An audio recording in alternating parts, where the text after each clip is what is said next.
All right, let's proceed with the second portion of what we are going to deal with today. So in the previous section, we talked about the branch current method, in which we said you choose a branch in which components are in series. Then that branch, you give it a branch current of your own choice. You choose your direction of your branch current according to what you want. But then that direction now will now bind you with respect to the polarities that you are going to give to those currents. So that's the most important part, that when you give a current, the direction of a current, then that direction will now dictate the polarities that you assign to the resistors that will be in that branch. Then we also said, with respect to the sources, we are not at liberty to change the polarities of the source. So the sources, they are fixed polarities. Then we said after that, you determine independent loops and you use Kirchhoff's voltage law in those independent loops, right? Then after that, you find nodes which will include all the currents in the circuit, whether they be 2 or 1 node. Then you formulate equations again for the currents. After that, you have a set of simultaneous equations that you will solve. So that's basically how we deal with the branch current method. I'm sure this should be clear. Then our next point of call is the mesh analysis. Right? So in mesh analysis, we again use closed loops, right? However, we do not use Kirchhoff's current law in this section. And also, we use loop currents rather than branch currents in our calculations.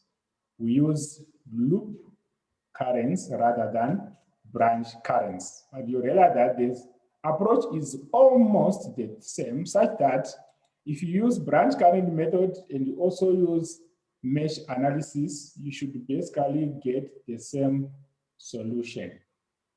You should basically get the same solution. Right. Now we have 2 ways. There's the format approach, and we have it is a systematic approach also to the determination of the equation. So you realize that these methods, all you need is to come out with equations for the loops, which you will solve, and then you get the currents and then the voltages and any other quantities that are required in that case. Okay. Now, the first thing that you do when you're using mesh analysis is to assign a distinct current. In this case, we say you should put it in the clockwise direction, right? Clockwise direction. I chose clockwise direction so that it will be consistent. So you choose a loop current in the clockwise direction in an independent loop, right? Bear in mind that I said you should choose the clockwise direction. However, you realize that if you choose the anti-clockwise direction and you are consistent with it, it will still work for you. But for consistency, in this case, let's use the clockwise direction. Then indicate the polarities with each loop for each resistor as determined by the assumed direction of the loop current. So you see that our reference is continuously to the loop current, right? So you determine the polarities determined by, dictated by the loop current. Then you apply Kirchhoff's voltage law around each closed loop. Then you solve the set of simultaneous equations that comes out from there. It's that simple. right? So it only eliminates the use of Kirchhoff's current law. That is what it eliminates. It eliminates the use of Kirchhoff's current law in our calculations. It eliminates the use of Kirchhoff's current law.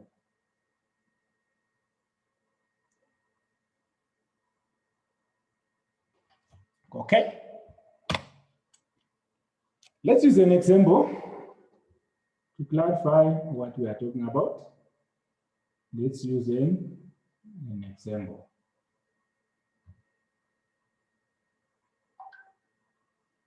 So in that example, we want to use mesh analysis to determine the values I1 and I2, and hence the voltage across R3. So if you look closely at this example, it's the same example that we used for branch current analysis, right? It's the same example that we use for branch current analysis. Here we will use it to demonstrate mesh analysis, and you should get the same solution from there. So we have our loops, loop number 1 and loop number 2, which will give currents in the clockwise direction. Loop number 1 and loop number 2, current in the clockwise direction, like that. Right? Then we formulate our equations. Remember, we said the first sign that you see is the one is the polarity of that component. That's what we are saying today. What you get first becomes the polarity. So for loop number 1, we say -2 plus 2I1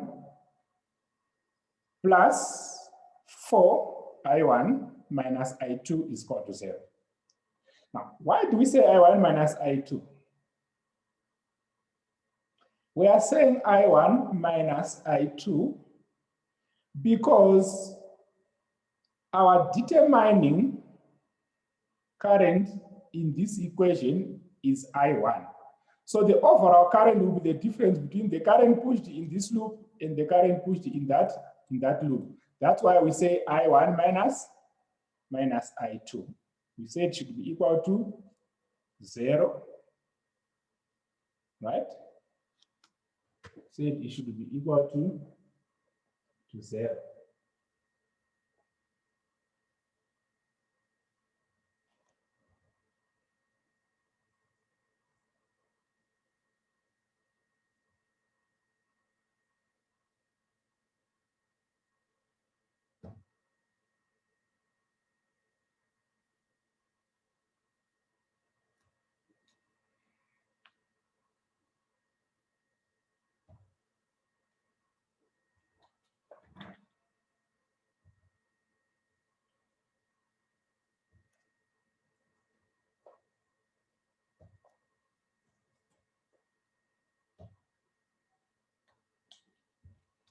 Sorry, right? Then we go on to loop number 2. In loop number 2, we meet the positive sign, right? So it's 4. Because we are in loop 2, the determined current is I2. So we say I2 minus I1. Then plus 1 I2. Then plus 6 should be equal to 0. Right? Should be equal to 0. Then our equations will be 2 plus 6I1 minus 4I2 is equal to 0, and 5I2 minus 4I1 plus 6 is equal to 0. Then you solve for I1 and I2. You get your I1 is equal to minus 1, I2 is equal to minus 2. Then those becomes your values. Again, the sign is telling you that the actual direction of the current in the loop is different, or is in the reverse of what you have put in in the equation. Then you can find the value of voltage across R3 in our usual manner. Right. Then find the second example. Find the current through each branch of the network in that figure. Find the current through each branch of the network in that figure. So in that figure, we formulate our two loops. Loop number 1, clockwise direction. Loop number 2, clockwise direction. Right.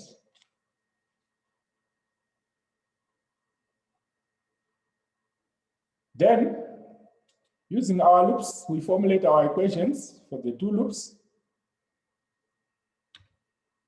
For loop number 1, we have -5 plus I1 times 1 plus 6 I1 minus I2. I think now you understand why. Then plus 10 is equal to 0. Remember I said when you are calculating, you can ignore the signs, the units. In loop number 2, we have -10 because we started a minus for 10. Then we have a plus 6 I2 minus I1. I've explained why. Then plus 2 I2 is equal to 0. Then you formulate your two simultaneous equations, which you will then solve using your own methods. There are different methods of solving simultaneous equations. You choose which method to use in these calculations. Right? Then what is the current through the 6 ohm and the 10 volt source? So that current will be equal to I2 minus I1, which is called 1 amp, in the direction of I2. So it's going in this direction. Why? Because it is positive and I2 is subtracting I1. So it is in the direction of I2. That means it's going upwards, right? Sometimes you might write upwards or just leave the sign as it is, right? So it's going upwards like that. Then the current in this branch is I1, straightforward. In this branch, it's I2.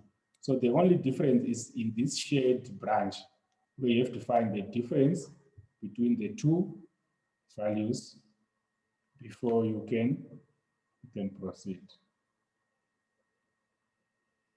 Right. I think we are fine with that. Then that example, find the branch currents for the network of figure 10. Now, I always talk about people who want to see things the way they are used to seeing them, meaning to say you might just stretch this point so that all the networks are vertical. But again, you can still see them like this. Don't see a star-delta connection.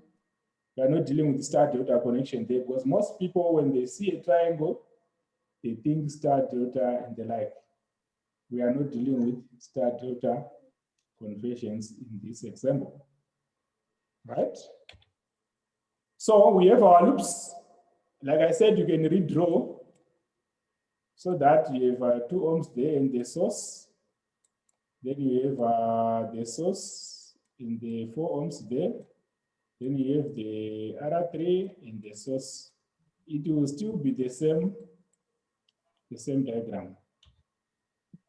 It will still be the same diagram. Still, you can pick that this is node and this is a node. You can call this node A and you can call this node B.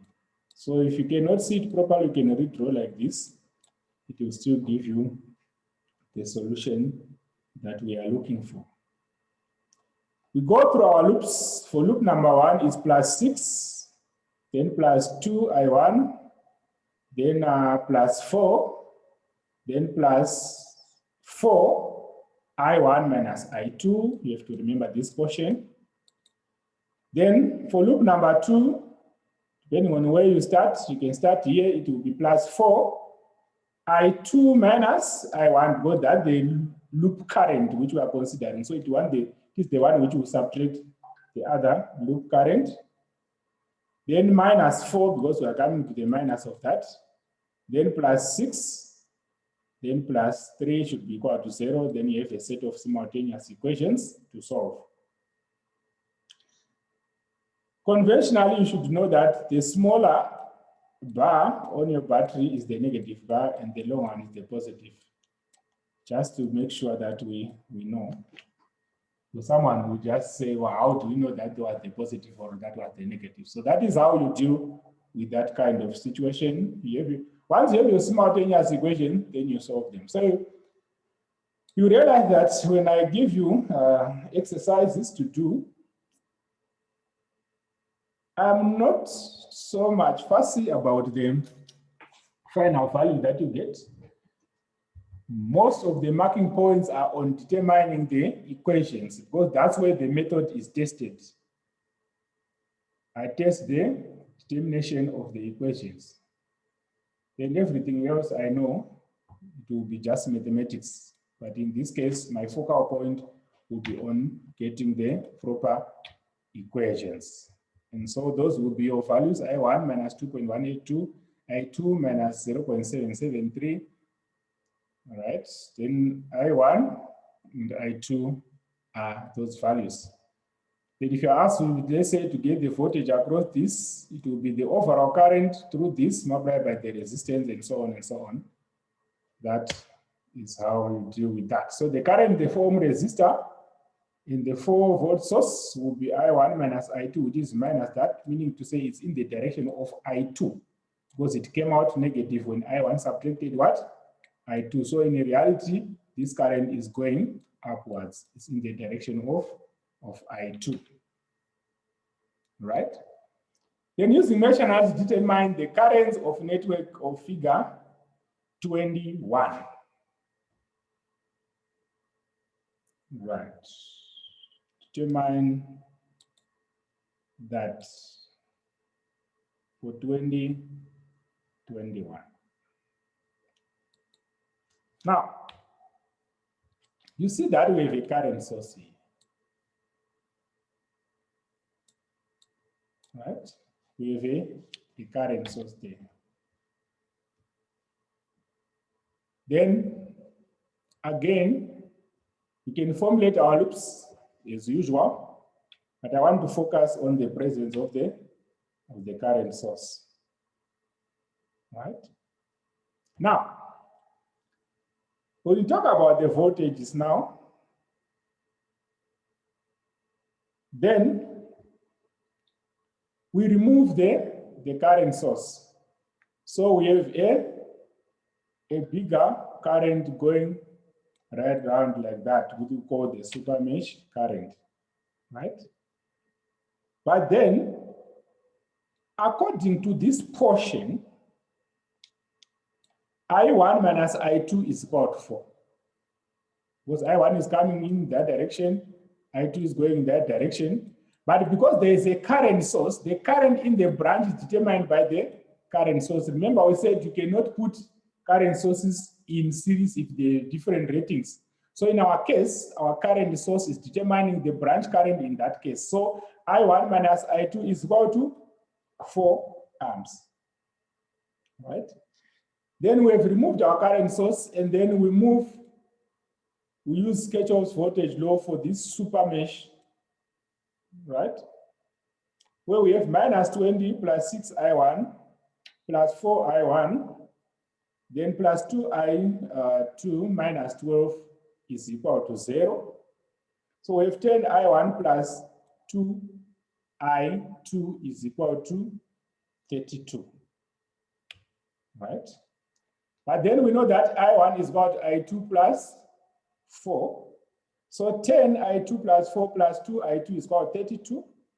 We solve for I2, and then we get our I1. However, I don't usually set questions with this kind of scenario to simplify matters. But just in case you find it somewhere when you are doing your workings, you should know that The branch current of where there is a current source is determined by that current source. But again, you should know, with respect to the mesh analysis, which currents have contributed to that current source is I1 and I2, whereby we realize that I1 is the one which is in the direction of the source, the current source. So it's I1 minus I2 should give you 4. That will be your equation, which you get from the current source, right? This is a special scenario where we have a current source in that case. Now for our study, we don't deal with nodal analysis, but you realize that nodal analysis again is almost the same as mesh analysis. So for us, we end here on mesh analysis. And we are done. The next thing we are going to do is network theorems. I'm sure we are clear about that. Okay. Now, maybe I can take one or two questions.